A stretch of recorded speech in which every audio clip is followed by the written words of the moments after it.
Okay, before I begin, can everybody see my screen? Yes. Perfect. Thank you very much. Okay, well, hello and welcome, and thank you for joining today's presentation. This is a 90-minute webinar that will be recorded.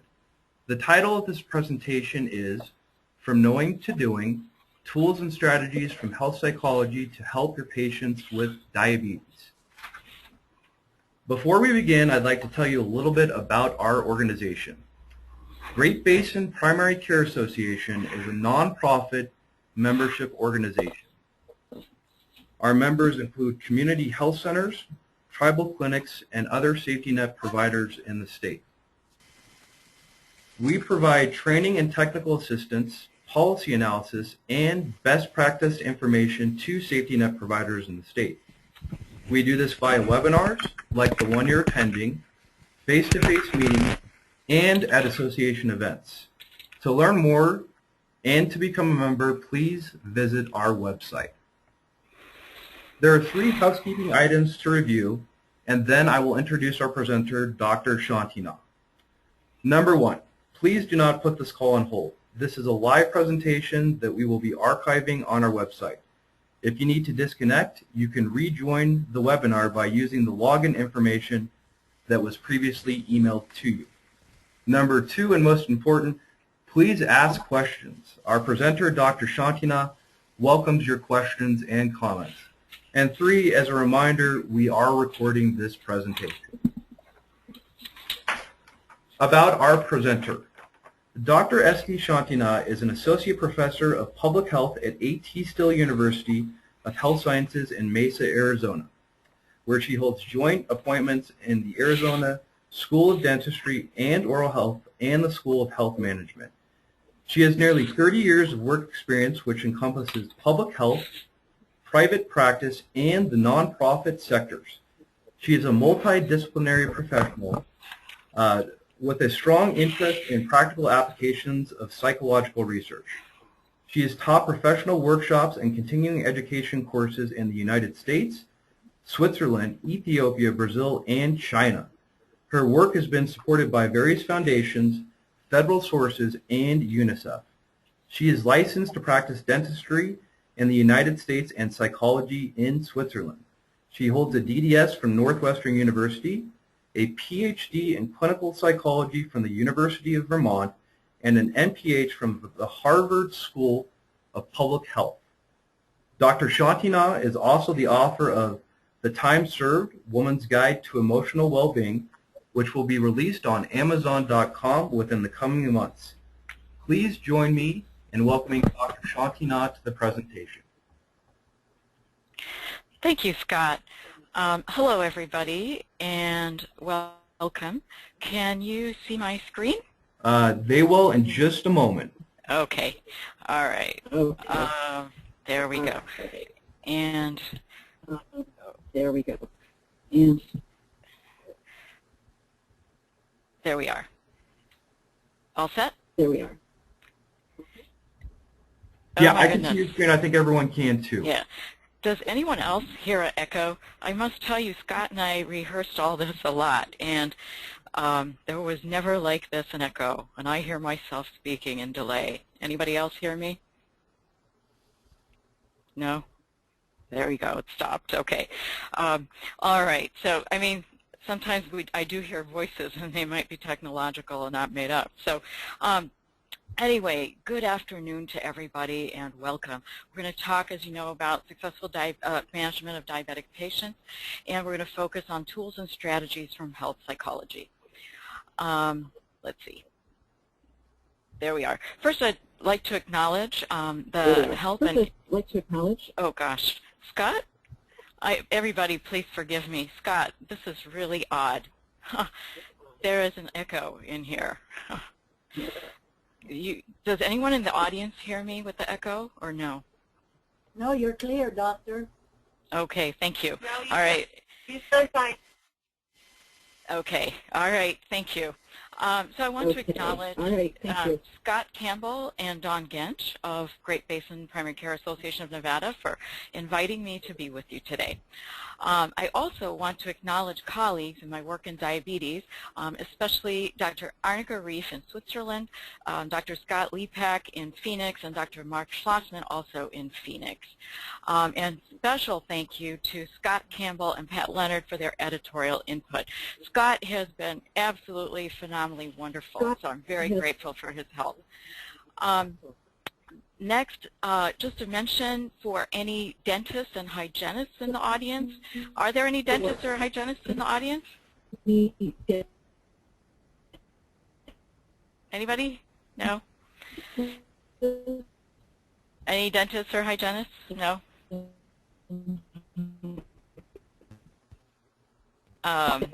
No.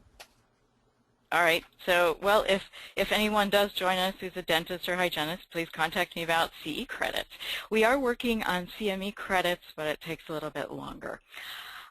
With respect to the content of the webinar, I'm going to do an overview of diabetes and then an overview of relevant psychological concepts, and then get into the tools for your patient interaction. Some of these I'm sure you already know, but some of these hopefully are new to you, and you go away leaving with fresh perspectives that enrich your work with your patient.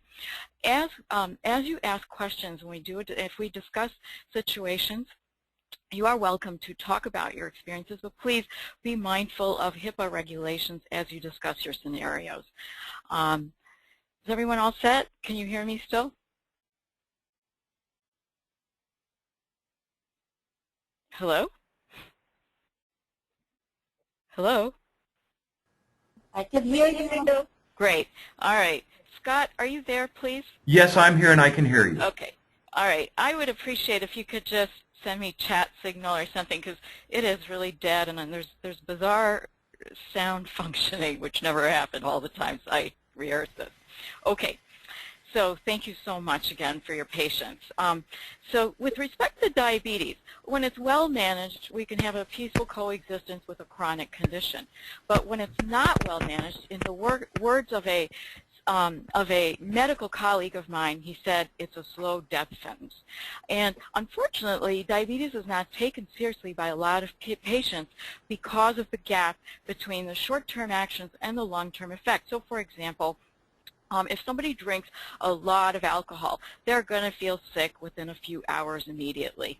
But if somebody eats a six-pack of donuts, that's not, the effect of those donuts is not going to be felt until much later with blood sugar perturbations, but also worse with all the various kinds of diabetes, neuropathies, retinopathy, neuropathy, so on. All right, just to get an overview of how severe the problem is in the United States, here's a graph from Centers for Disease Control in Atlanta, and it shows, can you follow my cursor here? You can see that both the percent of the population and the sheer numbers of people with diabetes is rising. There is a document called the Diabetes Report Card that the CDC puts out, and if you're interested, you can find breakdowns of your state there. So overall, it looks at how many adults were diagnosed with diabetes, the percent of people with diabetes in the population, and the most recent data they report is for 2010. And for Arizona and Nevada, the general average for the population was 8.1%. However, bear in mind that this is the average across all ages. And when you start to look at the United States prevalence in older people, you start to get up to people, for instance, in their 50s, 60s, higher, you start to see prevalence of about 18% or higher depending on the subgroup. And the majority of these people are with type 2 diabetes. So let's step back for a minute. And I want to raise the question, what do the data mean for your patients and clients?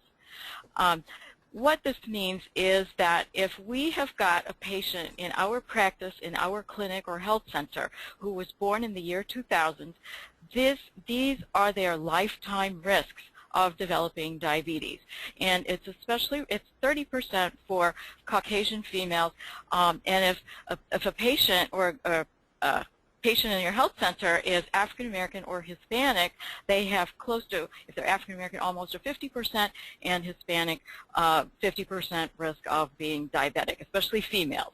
So this is really, unfortunately, like a fortune teller saying what lies ahead for children born in this year. So I want to, that's sort of like the big picture of diabetes and why it's a problem in the world, in the United States. But I'd like to now switch to why are we here? What are we trying to manage? And in all of this, HbA1c is king. That's how I like to put it. And I know that all of you, or depending on your institution, you do have to report HbA1c levels. That is being tracked by different entities. So we've all got our eyes on that prize, and we know that when people have good HbA1cs, there are fewer complications. And the way to a good HbA1c is with successful management. And I want to then also mention that self-management is the top layer, if you will, and underneath that is self-regulation. And all of our efforts and our focus today, are targeting what I call the big four. These are the 4 areas, or 3, depending on your particular patient. These are the 3 to 4 things that we focus on with talking with patients in the interest of helping them have successful values of HbA1c: weight, exercise, nutrition, and medication. The content of this webinar is drawn from health psychology, behavioral medicine, and also positive psychology. It definitely applies to the big 4. I'm going to keep calling these the big 4 just to keep it quick and simple as a code for exercise, weight, and the other things.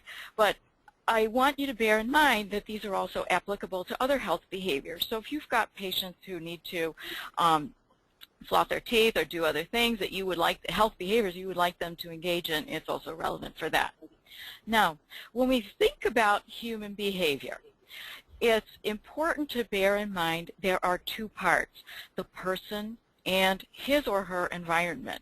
And generally speaking, the environment refers to anything external to the person, and the person refers to anything internal: their thoughts, their motivations, their states. And what I like to tell people, the 2 are always in parallel, like train tracks. Always, when you think about prevention, when you think about health promotion, always bear in mind the person and his or her environment. Now, can you see my cursor? Can you see the cursor here? I can, Dr. Shantina. I think Okay. our participants can too. All right. Okay, great. Thanks. So a really nice way to think about us and our environment is the Russian nested doll. And here you have the individual, and you have successive layers. And all of us, all of you, our patients, we are all embedded in this, in a set of concentric rings or our environment. So you've got the person, their immediate environment, it could be their family, workplace, community, and then you get on into things like the political, the economic environment, the social environment, which also consists of mass media. So for today, I want to mention environments and the personal factors, the 2 tracks on that diagram I showed you earlier, are they both are potential doorways to help your patient, and they are also potential entry points for factors that can hinder your patient. So today I'm going to focus on personal factors that can support and hinder your patient. With respect to the environment, that gets into things like policy levels, at the policy level issues. For instance, should a school district have soda machines in schools, or these kinds of things? Or should there be, in New York City, should they be selling large-size soft drinks? These are all measures trying to address this issue on an environmental level. But we're going to focus today on your interactions with the patient and look at that part of this. So I want to touch a little bit on obstacles and barriers to good management. So looking at the environment, there is the food industry. I don't know how many of you saw this recent article, but there's been a series of work coming out that the food industry is actually working to find ways to make food tastier, more addictive. You know, salt, fat, and crunch. Who doesn't like that? I think just about everybody I know likes that. But what is happening is that with their research dollars and their advertising, they really are touching a lot of people and influencing their behavior. Poverty is another thing to think about.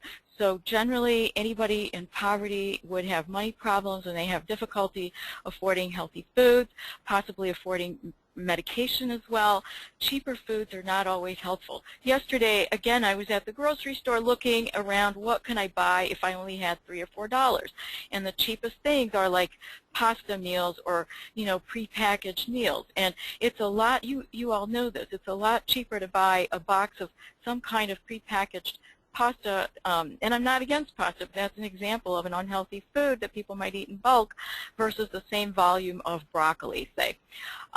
Poverty is also an issue for seniors. So we know that diabetes affects large numbers of older people. And we know that seniors also tend to experience a decline in income, and poverty in seniors is a whole topic as well.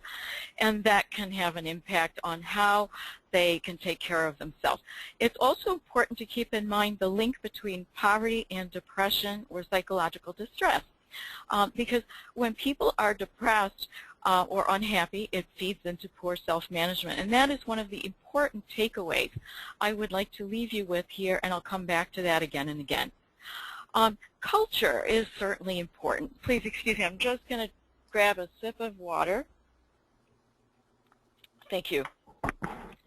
Culture is also important. For instance, in some cultures, white rice figures prominently, or fried foods. I'm of South Asian descent or Indian origin, and you know, in my culture of origin, brown rice is not considered really fancy, and it's what you eat if you don't have a lot of money. Historically, white rice was fancier, and yet we know that white rice is terrible.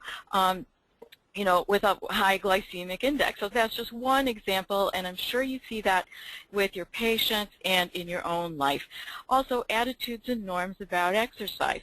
For instance, in some very traditional cultures, or if you have older immigrants who come to the United States, you might find that they feel it's not feminine to exercise. And certainly different, you know, cultural norms are around trusting information from providers, and sometimes there might be mistrust, and that leads to not following recommendations. So now I want to talk about what's inside. You remember the Russian doll, the little doll in the middle of all those circles. What is a human? Well, when it comes to our minds, we are a mix of the rational mind and the emotional mind. And your patients and all of us are a mix of the two. Feelings are what allow you to experience love, joy, appreciation of beauty. So sometimes, you know, we might think that, oh, don't be so emotional, be more rational.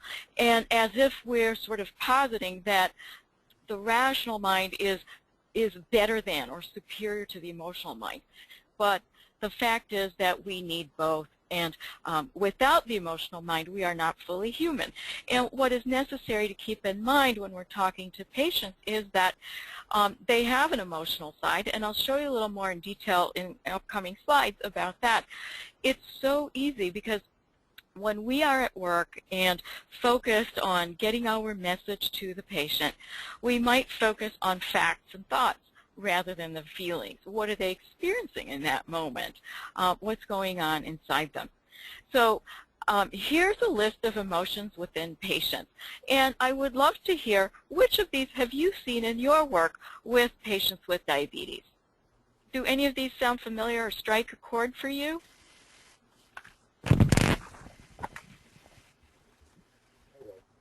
All of them. Okay, thank you. Anybody else? What have you seen?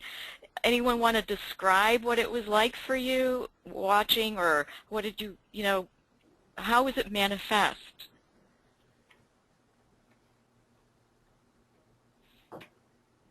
This is Margie, and it's been a while since I've had direct patient care, but when I did, there was a lot of frustration, and they just didn't know, why me, type of thing. Yes, yes. And thank you, both of you. And yeah, why me? It's not fair. And but that's the reality. Why me? And I've seen kids cry, type 1 kids cry at parties, where how come, mommy, I can't have that cake like everybody else? Why am I different? Why me? And next slide, emotions are good, but when they go awry is when they are problematic for all of us, whether it's for us as individuals, in our roles as professionals, or for our patients. And within that range of awry emotions, distress and depression are really some of the biggest ones.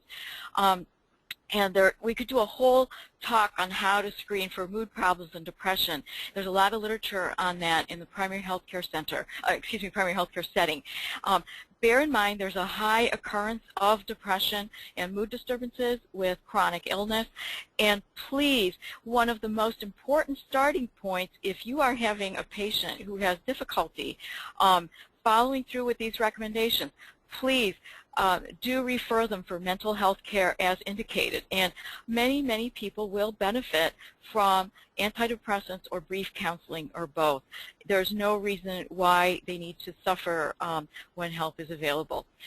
With respect to negative emotions and depression, it can feed into fatalism, giving up, and that in turn translates into poor treatment adherence or poor self-management. I'm curious, have any of you had the experience where you've had a patient say, like, well, it's just my fate, or it's my destiny, well, I can't help it, it's inevitable? Have you heard anything like that? Yes. And what do you... Yeah, I have, especially among Latinos, because they see it in their family, or the Native Americans, they go, yes, I'm going to get it, I can't do anything about it. Yes, and thank you so much. And if I can link back to the idea of environment and the Russian doll, our family, remember I said that one of those innermost circles is the family environment. If that is the norm, then of course that's my fate. That's my destiny. And one of the challenges is for us to show them that they don't have to be, it doesn't have to be that way. Or what I was told is, even if you can't avoid diabetes, you can at least delay the onset or minimize the complications. So those are kinds of things to counter the fatalism. Dr. Shantina, yes. excuse my interruption. Yes. I wanted to let you know that Stephanie is communicating through chat. I don't think she's got a microphone. So she had some comments. Oh, thank you. Great. Let me just pull the screen over. Great. Thank you so much, Stephanie. Can everyone see that, or should I read it out? I often get the patients who stop testing blood because they are sick of poking themselves. Absolutely. And I think on one of those slides I said, I am sick of it. Yes, and they get tired of it. And think about it. We are really expecting people to do something unusual. And maybe that's one of the things to always ground ourselves in. We are asking people to do the above and beyond what is considered the norm. So interestingly, while getting diabetes may be the norm for some people, doing the ongoing blood test doesn't feel like it's the norm for some people. Are we all set? Everybody? Okay. So next I want to get to the link between self-regulation and self-management.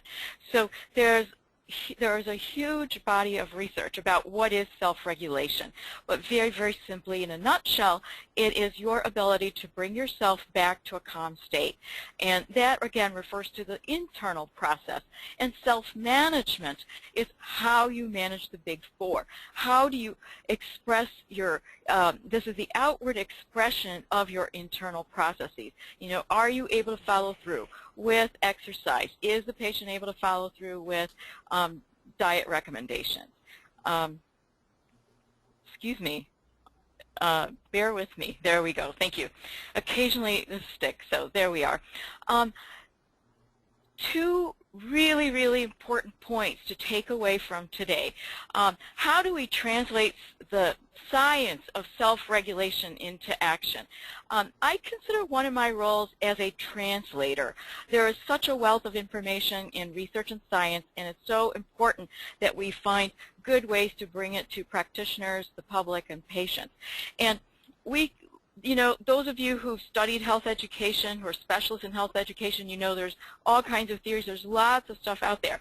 But I want to simplify it, not make it simplistic, but simplify it so that you can go away with a couple of really solid takeaways. One is that seek to promote the patient's self-efficacy. And two, build on everybody's need for secure attachment.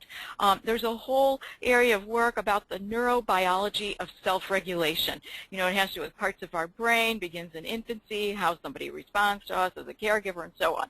But fast forward that to the point when a patient is in your office, and it is so important how you communicate that, and the way you communicate should convey feelings of safety, security, and trust. And that does make a difference. Both of these things are proven to have improved, are associated with improved health outcomes. Now we get to the toolkit. Does anybody have any questions so far?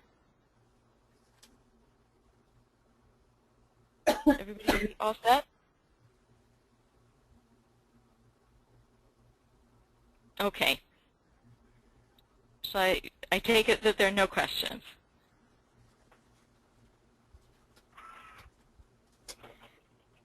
Can you hear me? Dr. Shantina, it's Scott. I can hear you. I don't think there's questions at this point. Okay. All right. Thank you. So now I'm going to get to tools to support your patients. And bear in mind, tools is a metaphor. I don't really have a blood glucose monitoring kind of tool. These are psychological tools. So just a little background. The primary source of tools is from my book. The book was part of a campaign on mental health promotion, or is part of a campaign on mental health promotion and depression prevention. And again, the aim of that book is to translate science into a way that everyday people can understand. And so what I did was take various parts of research-based psychology and turn those into easy to use, easy to access tools. So the first tool, though, I want to emphasize is you, especially if you have frontline contact with patients. So the prayer of St. Francis of Assisi, Lord, make me an instrument of thy peace. Well, in diabetes management, you are an instrument of successful management because you can promote self-efficacy and you can promote safety, security, and trust. Now, this may seem really obvious, or it might be something you take for granted. I just see that Margie wrote, my favorite prayer, thank you. It is one of mine too, so thanks, yes. And so for you, you have many patients.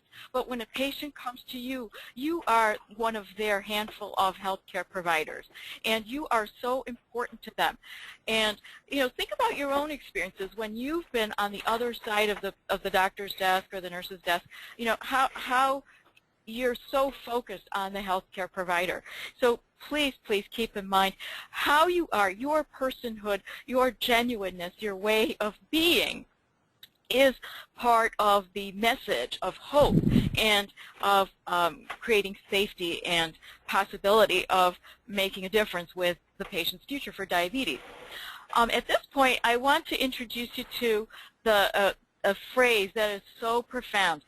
Chris Peterson was one of the big names in positive psychology, and he sadly died prematurely. He died relatively young last October. But one of the things he told people is if you only remember, so he would teach this entire semester-long class on positive psychology, or a whole series of continuing education classes. And he would say, if you only remember one thing, it is that other people matter. And so you matter.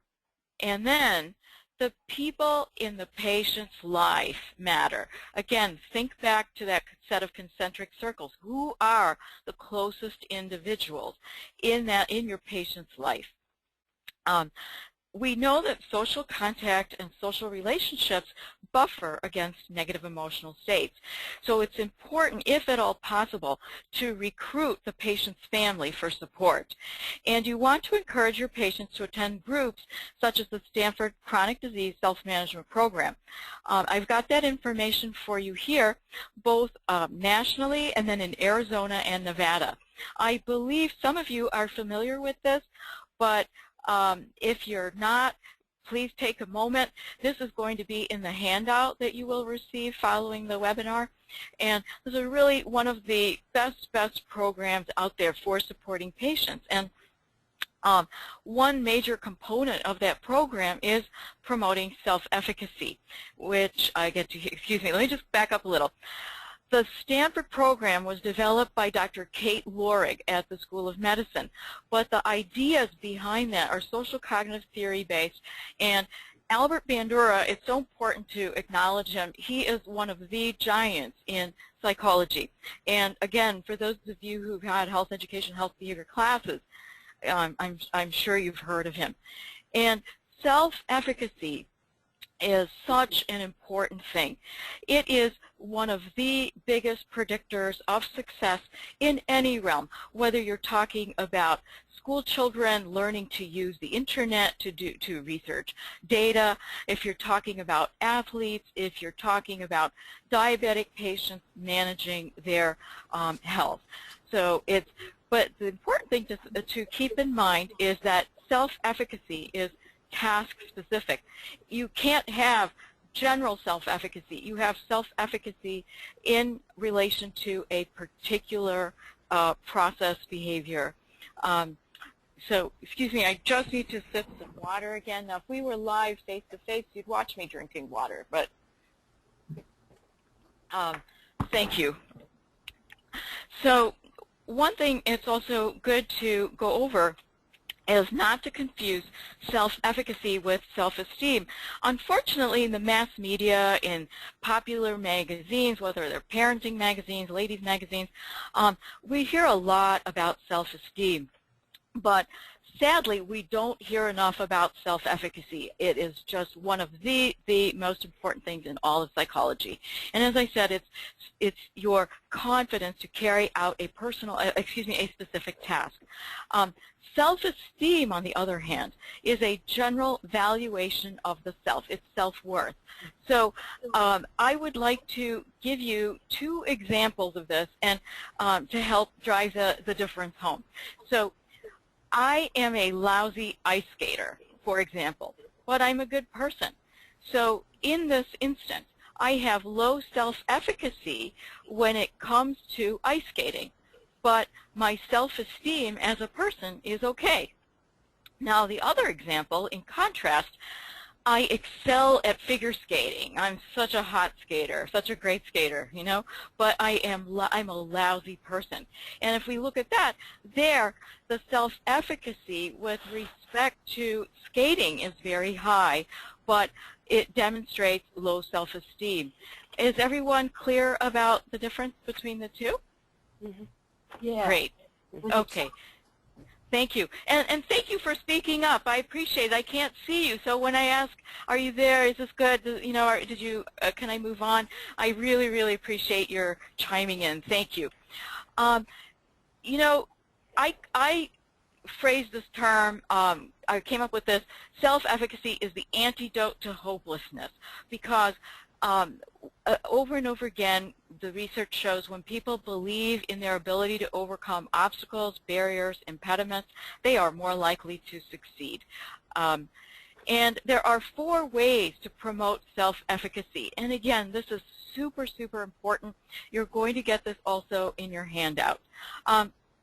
One of the ways is to look back at your past successes. So when you talk to a patient, for instance, you can say, well, what have you done, you know, what successes have you had in the past? What are you doing right? Another sentence I'll talk about later that's great with this is, what are you doing right? Okay, well, maybe they're not doing something right with respect to diabetes management, but find something they are doing right and build on that. And you say, well, if you can do that, you can do this too. And look at role models. So another important thing, you know, I understand it's difficult.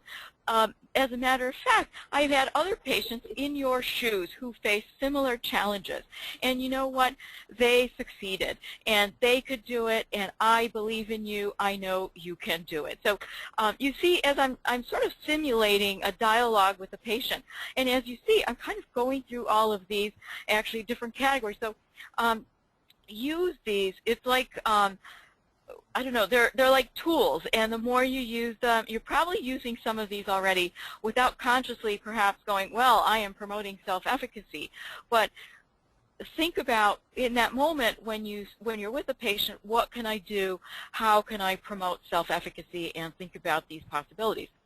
The fourth leg or element of increasing self-efficacy is simply to bear in mind, to remind people not to judge themselves when they are feeling tired or down or depressed, because when people are in a negative state, they cannot accurately assess their self-efficacy.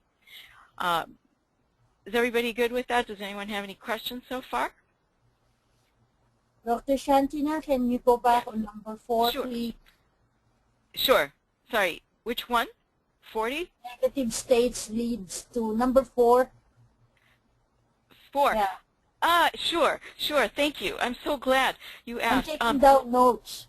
Okay, well, you know what? Actually, we're going to give printouts of all of this to everybody. So I'd love for you to just listen and enjoy, and don't stress about taking notes. And but basically, do not assess your self-efficacy when you are tired or unhappy or worn out.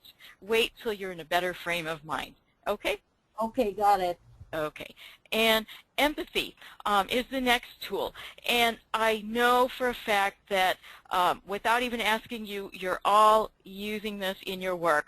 I just know that it's a part of every good healthcare provider's repertoire. It is important, though, to emphasize it here because it becomes so routine for us.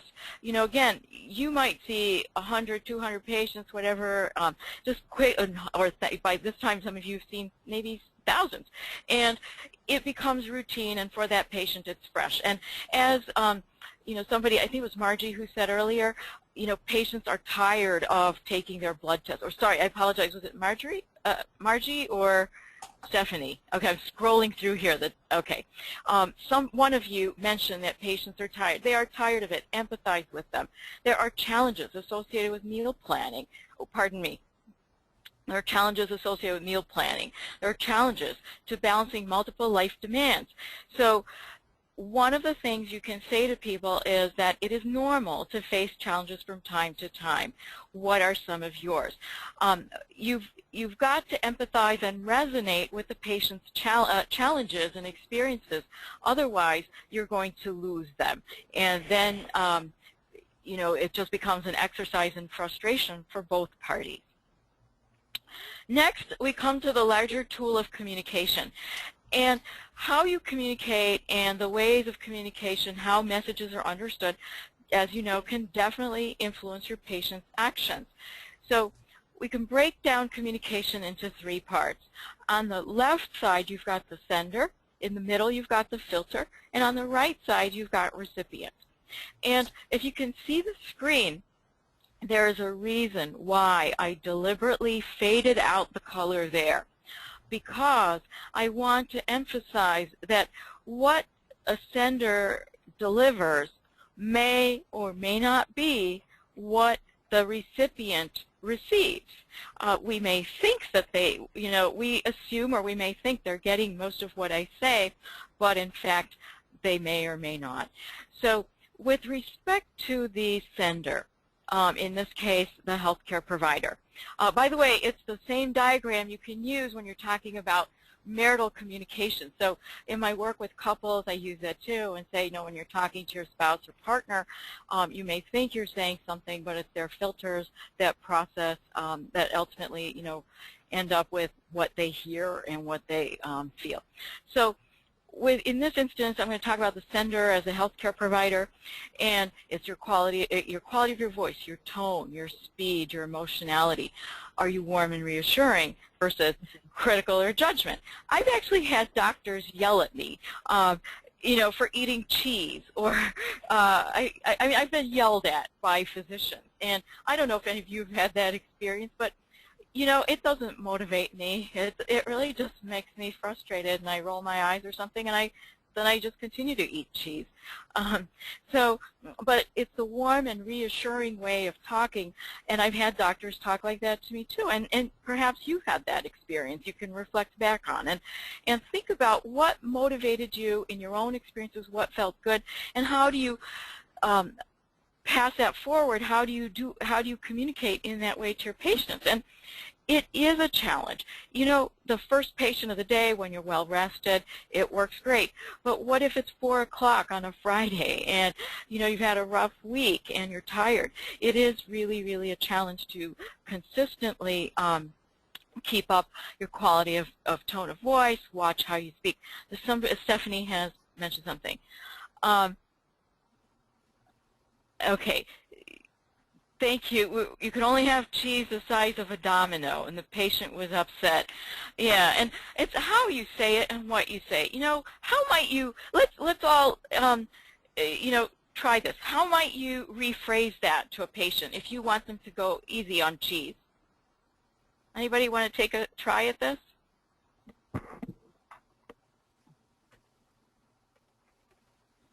You could probably start saying on the emphasis that you understand that the patient loves cheese, but it is better that he would have a small piece only for his health's sake. Great. Okay, and the empathy is a great place to start. Anybody else? That's wonderful. Thank you.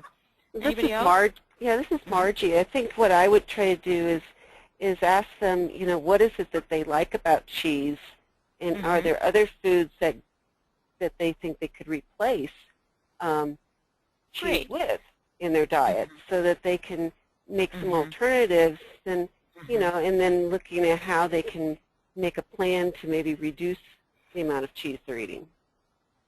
Yes, and wonderful. Thank you. And another option might be substituting for low-fat cheese, and or another option might be acknowledging that it's a special treat. You can have it once in a while, but maybe it's not ideal. The full-fat cheese is not ideal as part of your everyday diet.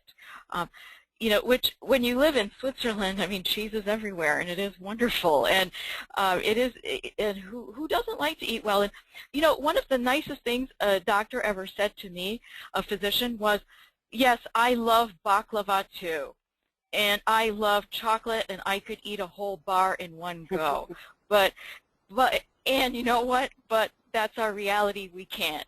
So she was admitting that, yes, it's a challenge for her, and she recognizes what the patient goes through too. And it's so important to focus on being a partner, not an authority. And sometimes when we're frustrated with our patients, say you've been working with the patient for 6 months, you're not seeing any changes, maybe in those moments of frustration, it's so easy to just, sort of slip into an authoritarian role. But it's really important to always keep in mind, when you talk, I am here to partner with you. We are in this together. How can we move forward? And one of the important things that may or may not be within your control, depending on the healthcare facility, is the continuity of contact with patients, so that you can build a trusting and comfortable relationship. Again, think back to Chris Peterson, other people matter. When a patient sees you repeatedly, sees the same providers repeatedly, they form bonds. They form trust over time. The trust deepens, and that is so important to have as well. Let's see. There we go. Now, if you remember back to the three-part diagram, we're going to take a moment to look at potential filters. So I want to ask you, which of these have you experienced in conversation with patients?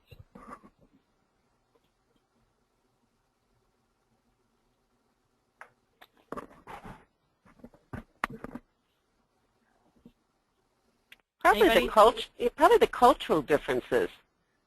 Oh, great. Can you say a little more about that? Can you please share a little bit of that in action? Yeah, well, one of them, actually my ex-husband was Jewish, so I noticed that, certain people, there's certain traditional foods that they want to eat. And I had at one time a gentleman who was in my diabetes classes that was Jewish, and he says, but I want to eat this and I want to eat that. And I said, and I used the approach like you did, those are special foods. And you could eat them once in a while, just don't make them an everyday thing. But I think also we need to be aware, even in working with, different ethnic groups, their foods. We work a lot with the Latino population and the African American population, and they got traditional foods. Even the Native American population, you're trying to get them to realize that the foods that they're eating that they think are traditional foods are not traditional, like the fry bread. That was something that, because of commodities. Absolutely. Yeah. Yes. Anybody else? Thank you. Anybody else? No, my issue is, oh, sorry. This is Stephanie. I have phone service now. Great. Thank you. But welcome. Mine is, I work for a tribal community. And mine is the fry bread, the commodities, and they've even set it up to where I'm the diabetes coordinator, but I also do the commodity food demonstrations. However, I hate doing that because we don't get to do the alternate things where you can make it healthy. But I've also had the denial issue with patients. So, Can you talk a little more about that? That's the very denial? interesting. Yes, please. Yeah, thank you. Oh, yes.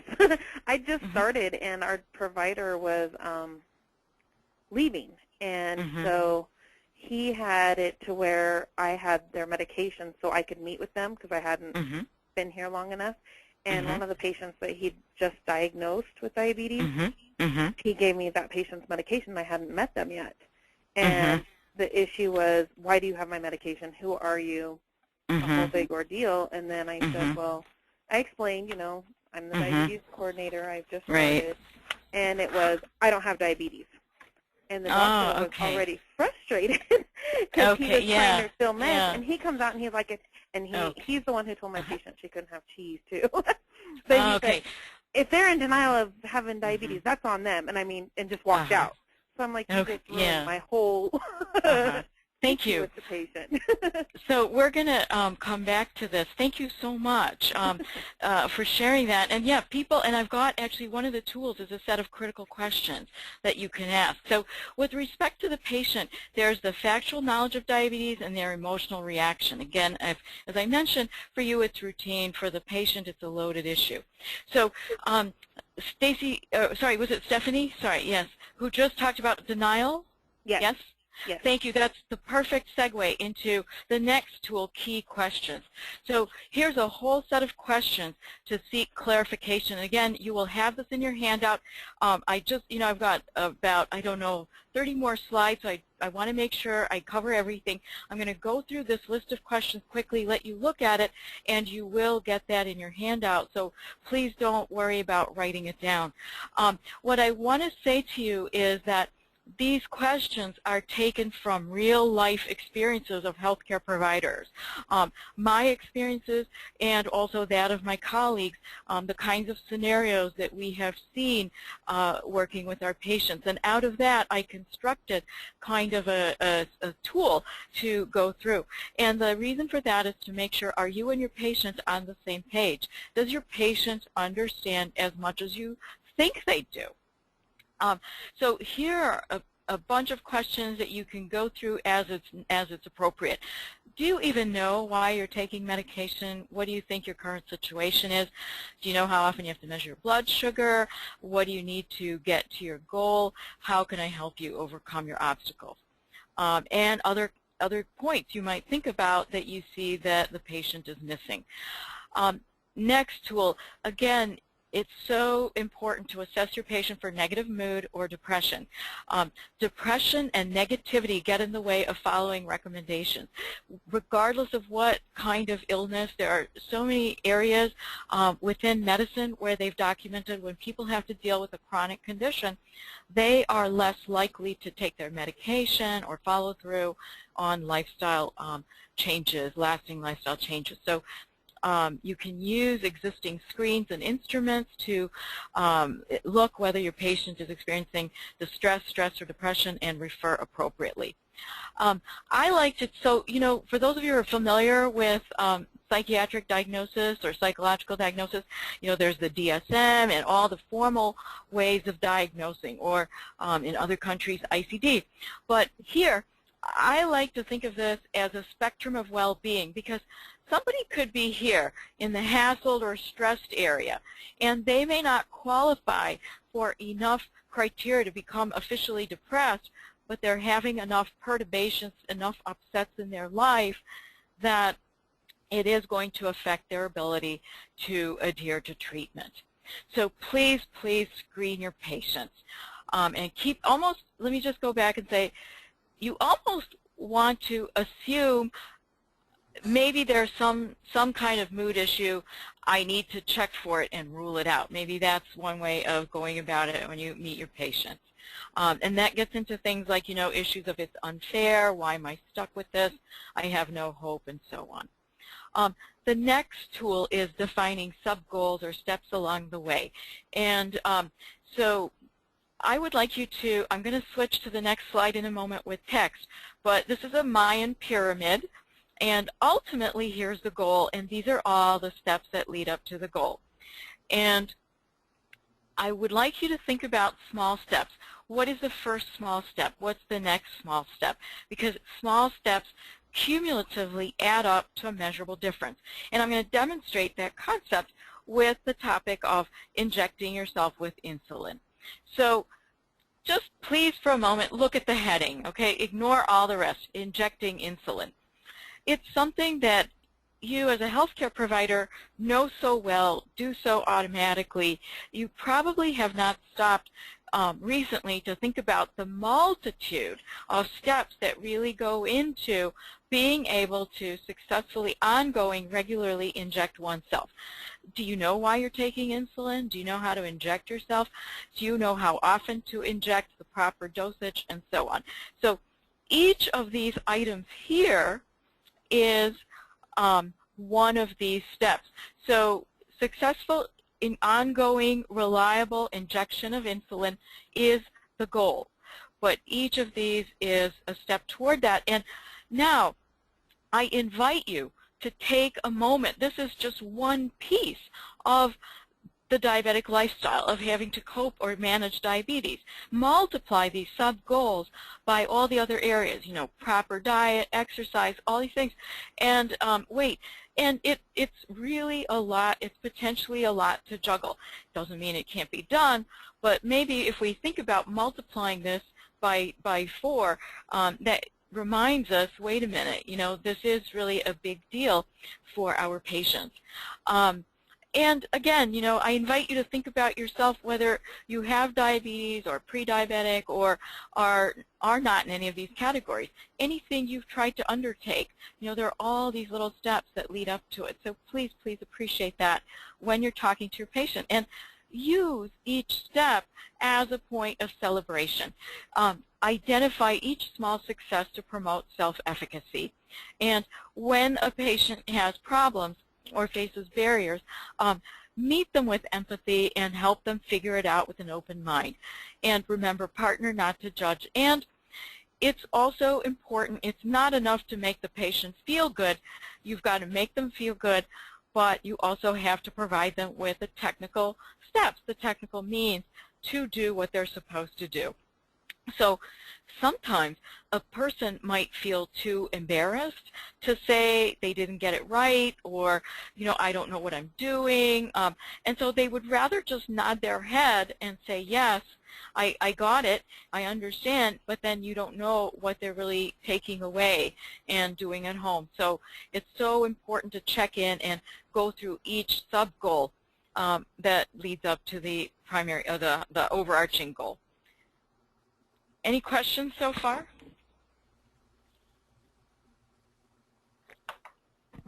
Anybody? Are you here? Yeah, we're No here. questions. There's no questions. Thank you.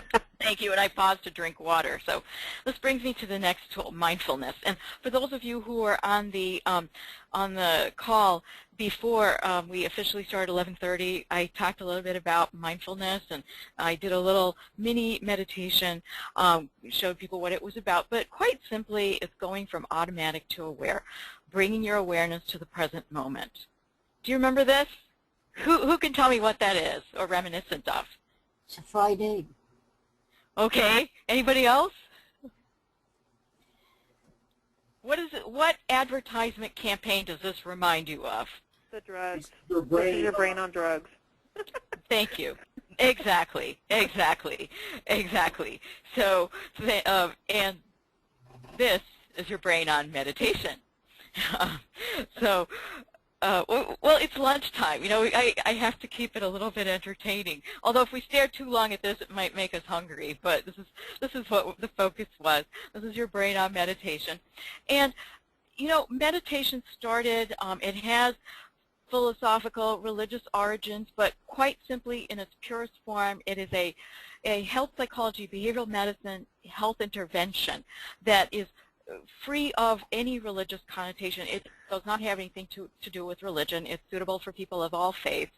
And in the last years, there has been so much research about its benefits, and also people are now starting to do fMRI studies and looking at what goes on in the brain, what are differences between regular meditators and people who don't meditate, what are differences after 8 weeks of meditation. And what people can demonstrate is there are changes in the cerebral cortex, changes in the amygdala, and so in activity in the amygdala. And as you know, the amygdala is one of the places where we process things like fear, anxiety. So that in itself could be a whole talk to meditation on the brain and physiology of meditation, but very, very simply, it does have an effect. And what I like to tell patients, your breath is your anchor. It connects you with the peace that is always within you. No matter where you are, your breath functions as your anchor. And the idea of meditation is that, you know, like you think about people sitting on a meditation cushion, and I don't know which meditation teacher it was who said, but the idea of sitting on the meditation cushion is not for the cushion, but it's for life outside of the cushion, off of the cushion. So quite simply, it's a skill that you can practice anywhere, anytime, that you could call up on demand when you need it, and your patient can call it up on demand. And one of the places where it's really useful is mindful eating. And again, there are different people who've written about it. I think there's a couple of books about that too. I can't remember the title offhand, but I have it in my library. But I invite you now to take a moment and think about the last time you ate an ice cream cone. Yesterday. Can you all picture how your last ice cream cone? Yes?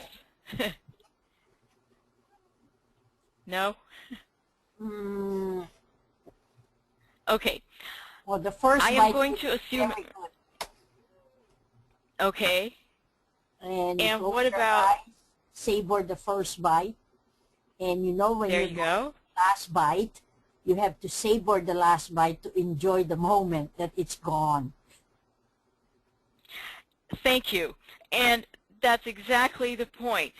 When you think about mindfulness going from automatic to aware, how people eat an ice cream cone typically is a good example, because we savor the first bite, we savor the last. But a lot of times we are not really. Are you aware of each spoonful as you put it in your mouth? Typically?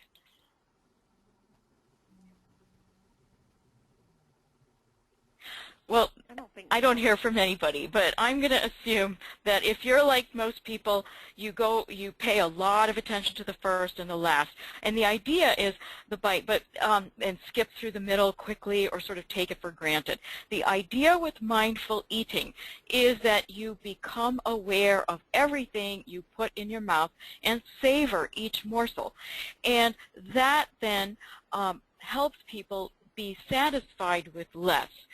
So they're more likely to eat less calories or consume less calories. So coming back to the cheese example as well, if you like a triple cream kind of cheese that's 80% butter fat, well, maybe it's just the first teeny bite. If you savor it, maybe you can get as much as eating a whole portion.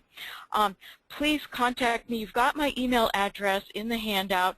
And if you would like free resources on, in particular, I've got two things. One is an article for lay people on mindfulness meditation. I wrote that a while ago, but it's still valid today, and it's been read already by over 40,000 people in lots of countries, and it's quite straightforward, and it's a great introduction for anyone if you want to introduce them to the concept of mindful eating. I've also got a 6-minute guided recording that I'm happy to send you with an MP3 file. I can email you if you would like that. I've given that to my students and some of my colleagues also, and they use that from time to time or as needed. Now we come to tool number 10, positivity, and especially what is called a 3-to-1 ratio. And the work behind this has been done by Barbara Fredrickson. She's a psychologist currently at University of North Carolina, I believe in Chapel Hill. And the fundamental idea is that you want to promote positive emotions. And when you reach this critical balance, she researched, how much good feeling do you need, positive things do you need in order to offset the negative and to promote your overall resilience. And that was the ratio. And this is a really good book by her. I recommend it highly. In fact, you can get it at Barnes & Noble, or I have no stock in any of these bookstores, but that's where I actually just bought 3 copies of Positivity at Barnes & Noble to give as gifts to my friends. So if you have chance and if you're interested, please look that up. It's a good book. And here, this list is taken from Barbara Fredrickson's book. And some examples, as we said earlier, savoring gratitude, engaging in a practice of gratitude is so helpful in good feelings. Now, step back for a minute from diabetes and just look at this list, and please appreciate and keep in mind that even though the end goal is successful management of diabetes, or the big 4, when people feel good, when people feel happy, when people feel connected, when they feel secure and safe, they are more likely to carry through with their treatment recommendations. And in fact, one of the threats to long-term behavior change, or what's called relapse, is actually stress. And that's one of the threats. So you've all known, like, deadlines, or somebody falls ill, you have to take care of a relative. Those are things that threaten throwing you off track from your health behavior. But here, really emphasize, even if you're talking about blood sugar values, try to emphasize the importance of regular pleasant events for that person. It doesn't have to be food-oriented. It doesn't have to be expensive. It can be as simple as noticing kindness, both how other people are kind to you and how the patient or you are kind to others. Connecting with the things your patients love. Get them to engage with their passions. Like, somebody likes gardening, somebody likes playing cards with their friends. Get them to do that, because the more they can do that, the happier they're going to be, the more likely they're going to be in a positive state of mind. Connecting with nature is also really helpful. Use your strengths. Everybody's got relative strengths, relative weaknesses. So, and try to align your, so for example, you've got a patient who says, I'm really good at organizing groups. Try to maybe encourage them to get involved with volunteer groups and enable them to use their strengths that way. So when they feel good and feel good about themselves, they are more likely to be resilient to the ups and downs of life and the ups and downs of diabetes management. So next, we'll come to one of the last tools in this set, and that is strategic words. Can you all see the images? So, yes? Everybody with me? Great, thank you. So I want to say this is not Freud. You don't have to tell me about your mother. Don't ask your patient about their mother. And it's not Bob Newhart as Dr. Hartley. But these are things that real psychologists might say. And what I want to point out is that, you know, a lot of times when a psychologist is working, it looks like we're just talking. And we are. You know, oh, you sit in a nice sofa and you talk and you nod your head. But if you're doing it right, which a lot of us hopefully are, I think we are, there is a method behind the words. And it's a guided conversation. There's a strategy, there's a structure, there's a technique in there. And so I would like to share with you some really strategic words to help your patient move forward. And what I've done is put the phrases on the right side in italics and quotes, and on the right, on the left side. On the right side of your handout or the screen, it's the underlying construct, the underlying tools that you learned about earlier. So I believe in you. You can do it. Now, I have some friends who are cynics, and they're going to say, oh, that sounds like a Hallmark card. Well, maybe that's not for them. They're too sophisticated. But you know what? When you are having a rough time dealing with your health, when you are having difficulties maybe with income, whatever, illness, and have to cope with diabetes, these kinds of words really make a difference. And remember, combined, it's you are the instrument for hope. You matter to your patient, and when you bring forth those words, you really, really are making a difference for them. And if somebody slips, that's okay. You just say, don't worry, let's just get back on track and keep it going. And then you can also look back on past successes, say, well, all right, what would it take to get you back on track? What allowed you to succeed before? Oh, and if you could monitor your blood sugar successfully for 3 days in a row, let's see, what's it going to take to go to 4 days? That's all. You see, you're not asking them for a lifetime. You're asking, you know, you could do it for 3 days, or if you could only do it for 1 day, okay, what allowed you to do it right for 1 day? Do more of that. Let's see if we can get you to 2 days. And in one of the online patient chat rooms, somebody said what was helpful for him was with his HbA1c, instead of aiming for the ultimate goal, it was always like, how can I just bring it half a point down? And that, you know, that relates to sub-goals, that builds self-efficacy. And then you see, you can say, well, great, you brought it half a point down. Now, if you can do that, you can do that again. Let's see what you did right, and how can you do more of that? It's also important over and over to emphasize to your patient, it is not easy, I understand. You want to express empathy. It promotes safety, security, and trust. And as we heard from the examples today, you know, when doctors or other healthcare providers are just kind of gruff and blunt, maybe they're in a hurry, maybe they're stressed themselves, it's easy to lose that connection, that link with your patient. Excuse me, I just need to pause for a sip of water.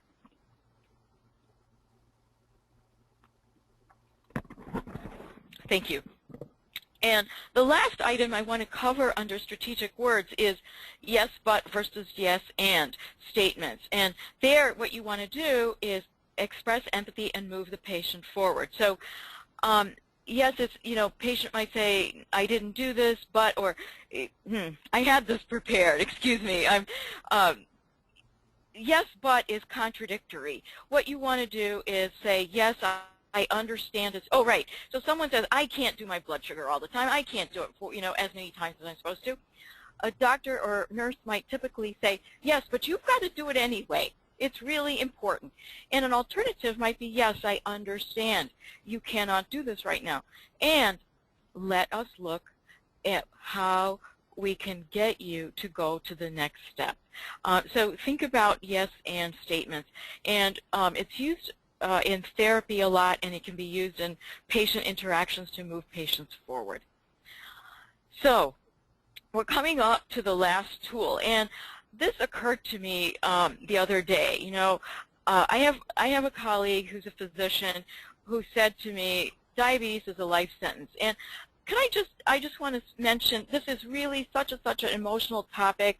We never know how people respond, because I have colleagues who are very educated. They have multiple graduate degrees, but you know what? And some of them in the health field, they refuse to want to test their blood sugars. They don't want to know. People are in denial. So never underestimate the power of emotions and what a challenge it is to move people forward and working with the emotional part. It's not only the logical part. So anyway, excuse me, I've got a cough.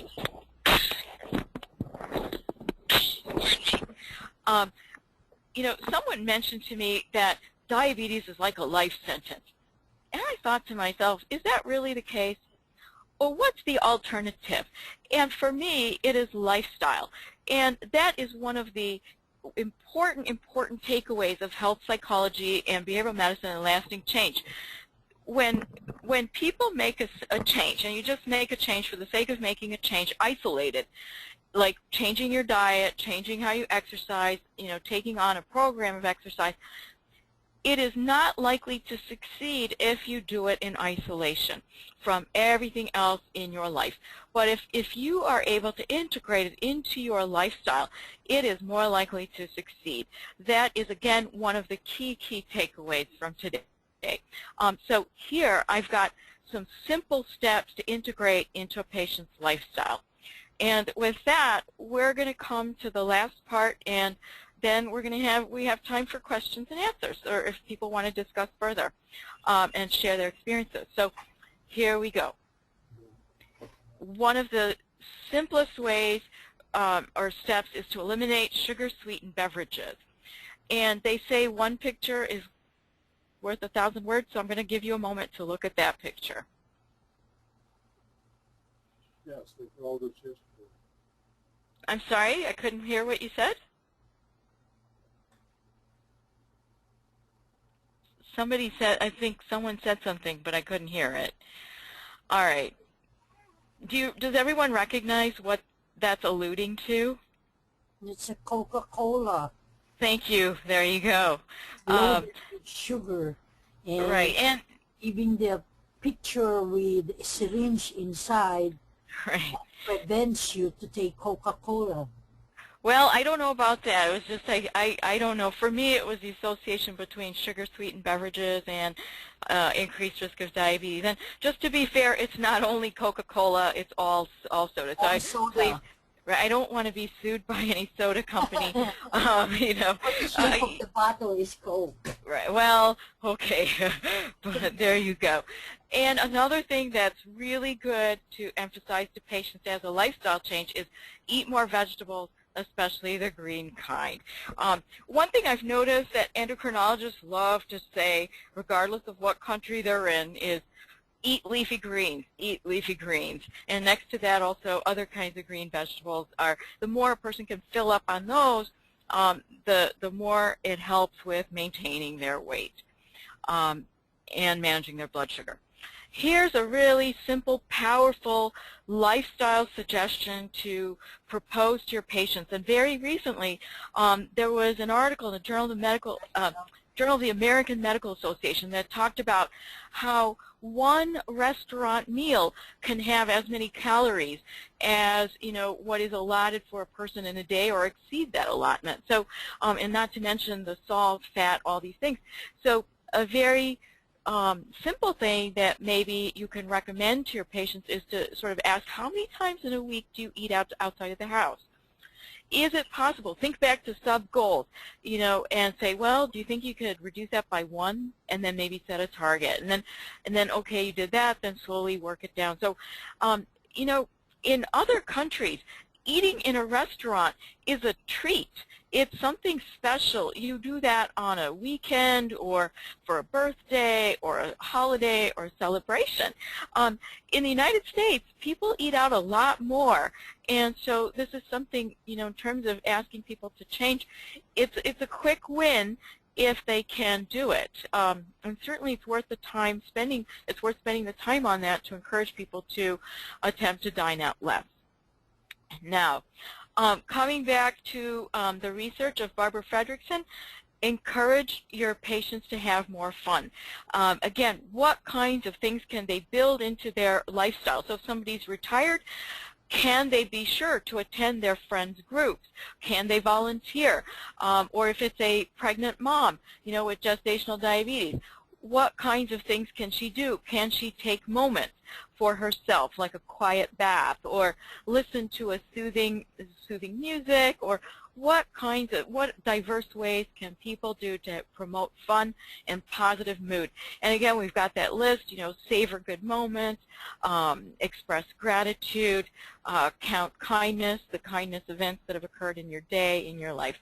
Okay, and now I want to talk a little bit about the gym. What are some of the protests that you've heard people mention about, well, I can't exercise? Not enough time. Okay. That's true for all of us, I think.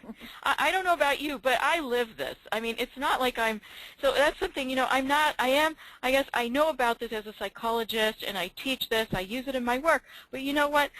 I live this reality, and you're absolutely right. We lack time. What else? What else? Why don't people exercise? Just lazy. Well, okay, this is a good opportunity to use some of the other tools. Anybody else? Pretend I'm a patient. I think a lot of people say they're unsafe. I'm sorry, they're unsafe. Okay, great. Now, pretend I am a patient of yours, and I don't want to exercise, and you're tempted to call me lazy or label me lazy in how you look at me.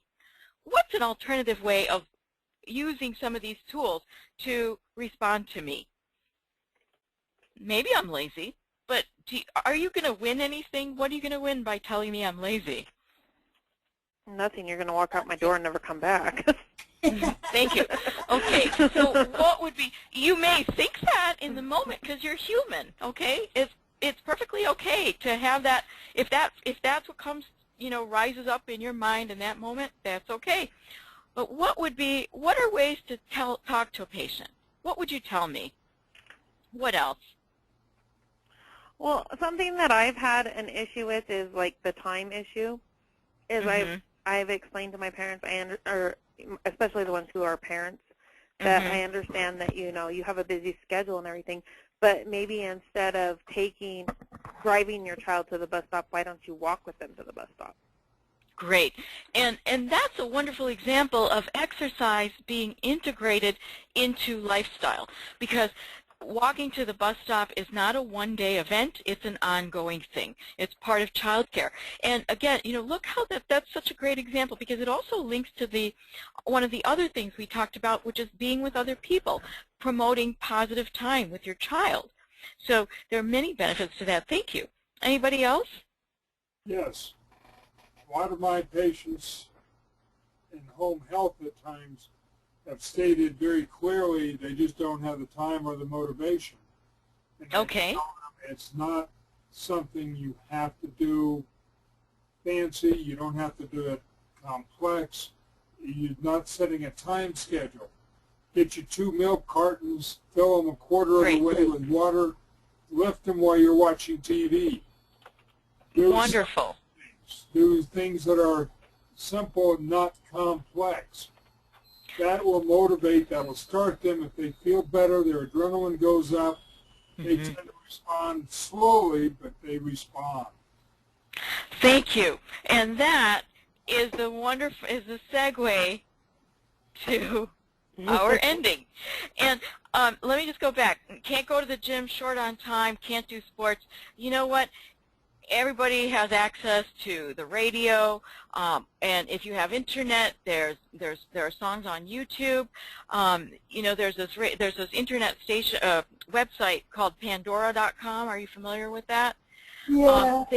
You can get that for free, and there are actually stations within Pandora for cardio workouts. So, and then another thing to keep in mind, if you want somebody to reach their 30-minute target, remember it doesn't have to be all in a 30-minute stretch. So, a simple way is to say, well, can you dance 5 songs, or however, you know, I don't know, what's the song, 3 minutes, so maybe 10 songs, or depending on the song, you know, you can multiply that and arrive at 30.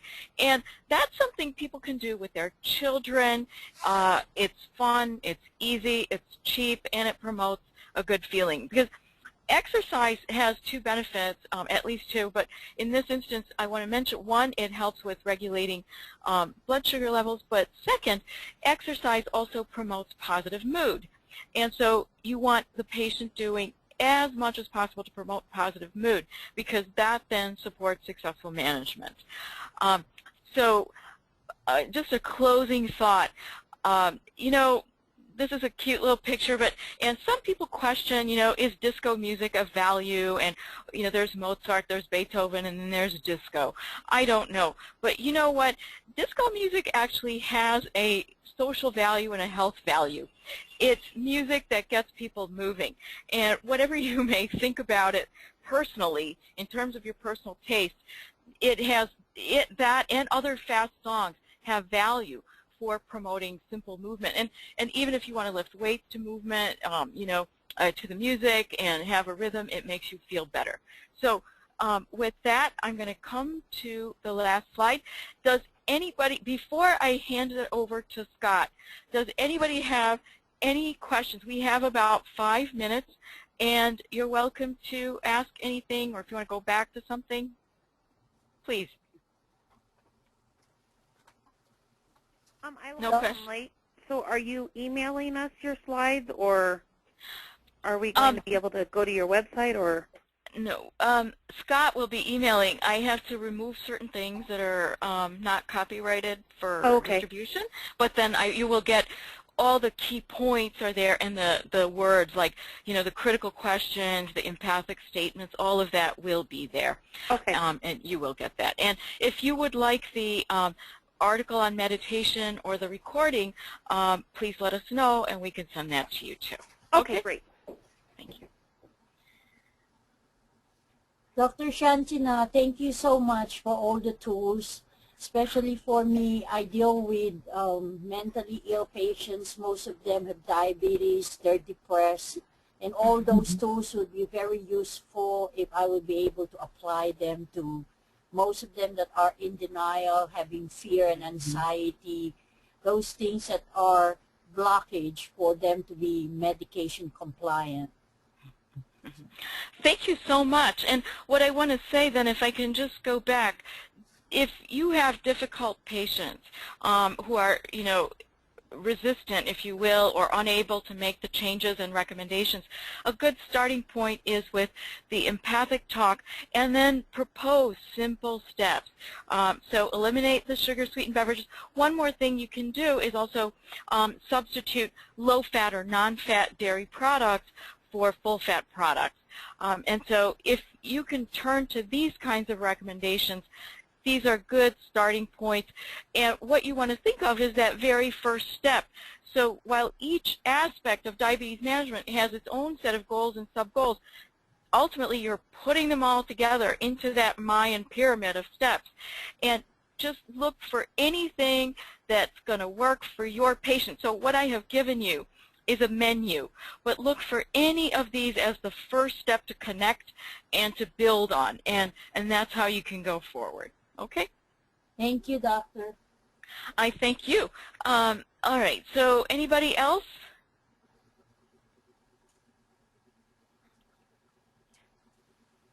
Nobody else? Okay, with that, I'm going to hand it over to Scott. And so thanks very much, everybody. I appreciate your time and interest and your questions and your comments. Thank you. Thank you. And thank you, Scott, also for all your help in putting this together and making it happen. Well, thank you, Dr. Shantina, for a very engaging and informative presentation.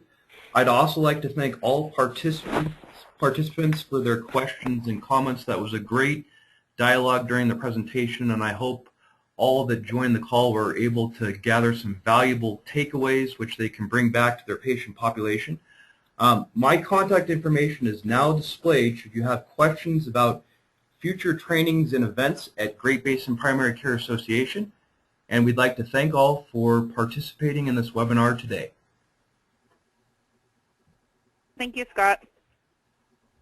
Great. Thank you, Scott. With that, we're going to conclude, and just thanks to everyone again for attending. Yes, thank you. Thank you.